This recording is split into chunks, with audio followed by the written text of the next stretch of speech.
Oke, halo teman-teman semua.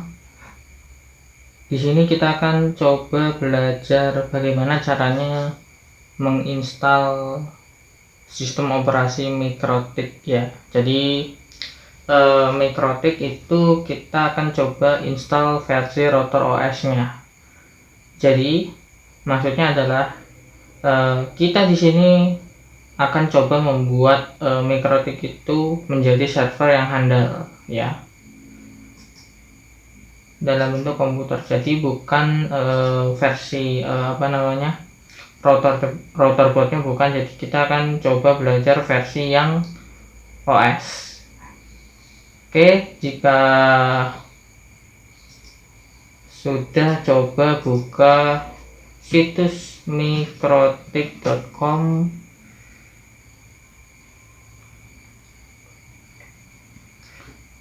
Kalau sudah, kita cari tab softwarenya. Kita pilih tab software.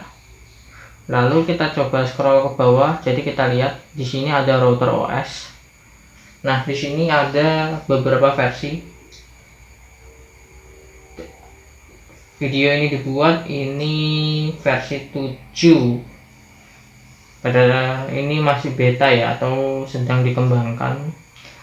Jadi kita akan coba yang versi yang sudah stabil saja. Jadi kita coba versi yang 6,47. Kalian bisa scroll ke bawah, cari tab x86, cari yang DVD image. Jadi nanti kalian bisa klik yang ini. Kalau sudah kita klik, maka dia akan terdownload. Siapkan nggak gede-gede amat ya, sebenarnya di sini hanya 25 MB. Tapi ini saya cancel karena saya sudah download. Nah, jadi ini bisa saya close. Jadi kita coba di sini versi virtualnya. Kita akan coba menggunakan versi virtualnya. Jadi di sini saya demokan pakai VirtualBox. Oke, jadi di sini kita bisa gunakan ya caranya. Di sini kalian bisa klik new, lalu kalian bisa ketik di name ini untuk membuat nama mesinnya Mikrotik 647. Seperti ini nggak apa-apa. Tipenya other, versionnya unknown. Next. Lalu memory size untuk RAM Rotor OS nya kita biarkan aja 64 MB. Hard disknya kita bisa pilih RAID ya, karena kita bikin hard disk. File type nya kita ini aja VDI, nggak apa-apa. Bawaannya VirtualBox, jadi kita bisa next. Storage on physical hard disk dynamic, biarin aja, kita next. Lalu file location and size, kita bisa klik di sini. Maksudnya gimana, kita coba nyimpen file VirtualBox-nya. Jadi kalian usahakan simpennya di D atau di E, lalu kalian bikin folder baru atau directory baru, kalian simpan di situ. Kalau saya sudah punya simpanannya sendiri, jadi saya simpannya di sini. Mungkin agak sedikit beda karena saya pakai Linux Mint untuk OS utamanya. Kalau sudah di save, lalu untuk ukuran harddisknya biarin aja, kita create. Oke, sebelumnya kalau saya ritual wajibnya setelah ini pasti setting dulu. Nah, kalau sudah akan muncul pop up seperti ini. Kita pilih sidebar system, lalu arahkan ke tab prosesor. Nah, kalau sudah, ini checklist saja dipaksakan.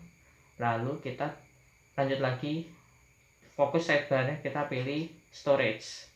Nah, storage kita pilih ini, klik nama empty ini, lalu kita klik icon kaset di sebelah ini, IDE secondary master, diklik. Lalu kita choose virtual optical disk file, diklik. Kita cari dulu Mikrotiknya. Saya simpannya di sini, lalu ini. Filenya nggak gede, nggak terlalu besar ya, nggak nyampai 30 giga, nggak nyampai 30 mega. di open. Kalau sudah, kita atur networknya ngasal dulu, tidak apa-apa karena hanya fokus installnya. Jadi di sini coba kita aktifin 2 adapter ya. NAT-nya ini attached to NAT, coba diganti yang bridge, lalu ganti yang ENP2, lalu advance-nya kita pilih DENI. Atau begini, soalnya agak bingung juga kaliannya mungkin yang pakai OS Windows, jadi ini mungkin internal dulu, lalu adapter 2 nya enable, attached to nya kalian bisa pilih host only, promiscuous mode nya kalian pilih allow all, lalu kalian oke. Kalau ini enggak saya pilih karena ini saya matikan ya, jadi saya pilihnya yang ini aja, bridge, nggak apa-apa. Kalian juga pilih bridge ya nggak apa-apa. Ini hanya cuma untuk aktifin aja sebenarnya. Lalu oke. Kalau sudah ya kita klik start. Nah, maka akan tampil seperti ini. Kalau kurang besar skill factor 150. Nah, seperti ini. Nah, sekarang begini. Tampilan bawaannya seperti ini. Jadi kita bisa install sesuatu di sini. Nah, sekarang gini. Untuk ke atas ke bawah kalian bisa tekan anak panah ke atas ke bawah, atau tekan yang ada keterangan di sini P, N. P untuk ke atas, N untuk ke bawah. Nah, spacebar ya, ada di sini namanya spacebar, ini untuk menandai. Nah, lalu ada namanya juga A. A itu untuk memilih semua. Nah, kalau M dia menghapus. Kalau I dia di sini install. Nah, untuk demo instalasi kita di video ini, kita coba install package-nya ini semua. Ya, anggap saja ini adalah software yang diberikan Mikrotik. Defaultnya cuma sistem, tapi kita install semua. Jadi kita bisa tekan A, lalu kita tekan I. Nah, nanti muncul di sini, do you want to keep all configuration? Yes atau no. Kita bisa pilih yes. Lalu ditanyakan lagi, lanjutkan, yes. Maka akan menjalankan proses instalasinya. Jadi kita bisa menunggu.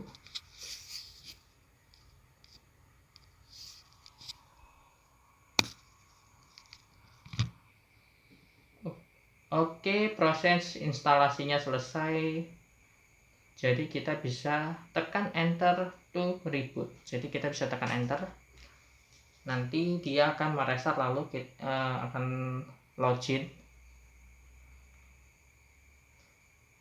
Nah, kalau teman-teman misalkan tampilannya seperti ini, kan sudah nginstal tadi ya, kok kita balik lagi ke install. Sebenarnya begini jawabannya, ketika restart tadi ini tidak otomatis terlepas. Nah, di sini nih, ini sama aja kalau misalkan kita install pakai kaset, install secara nyata, kaset ini tidak akan keluar gitu. Nah, gimana cara mengeluarkannya? Ini instalannya tadi ya. Caranya kalian bisa klik device, optical drive, lalu arahkan ke remove disk from virtual drive. Nah, kalau sudah, force unmount diklik. Nah, kalau sudah, kalian bisa klik machine lalu reset seperti ini.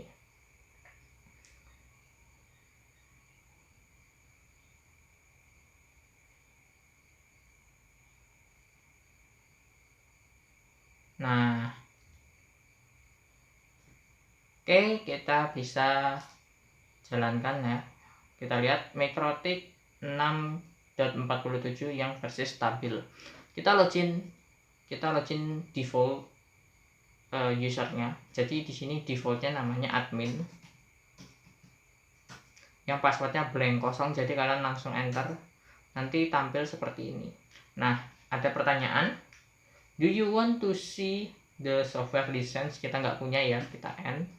Lalu please press enter, tekan enter untuk melanjutkan. Oke, jadi tampilannya seperti ini. Kita hapus dulu, caranya Ctrl L. Nah, jadi ini versi CLI nya dari Mikrotik ya. Kalian sebenarnya bisa ngeliat GUI-nya itu pakai yang namanya Winbox, tapi juga sebenarnya kalian memang juga sebaiknya tahu versi CLI-nya. Jadi ini hampir sama kayak Linux walaupun agak beda-beda perintahnya. Jadi kalau misalkan kalian tekan ls di sini nggak akan tampil apa-apa, malah error. Jadi pengganti ls itu kalian bisa tekan namanya tab. Nah, maka akan tampil perintah-perintahnya atau direktorinya. Jadi itu bagaimana? Seperti itu. Kalau misalkan kita mau shutdown, jadi kita bisa tekan system, nanti dia akan pindah direktorinya, atau titik-titik dia akan pindah ke direktori sebelumnya. Kita coba lagi system, lalu tab, kita cari namanya shutdown, lalu kita tekan enter. Shutdown yes, shutdown yes apa no, kita pilih yes. Oke, jadi untuk videonya sekian ya. Jadi itu adalah cara instalasi Mikrotik Router OS yang kita demokan dengan menggunakan VirtualBox. Sebenarnya kita bisa menggunakan komputer asli, tapi sebenarnya juga menurut saya sayang harddisknya. Oleh karena itu rata-rata orang pasti akan menggunakan yang namanya router board seperti itu. Walaupun sebenarnya router OS dan juga router boot itu memiliki perannya masing-masing ya, dan juga keunggulan masing-masing.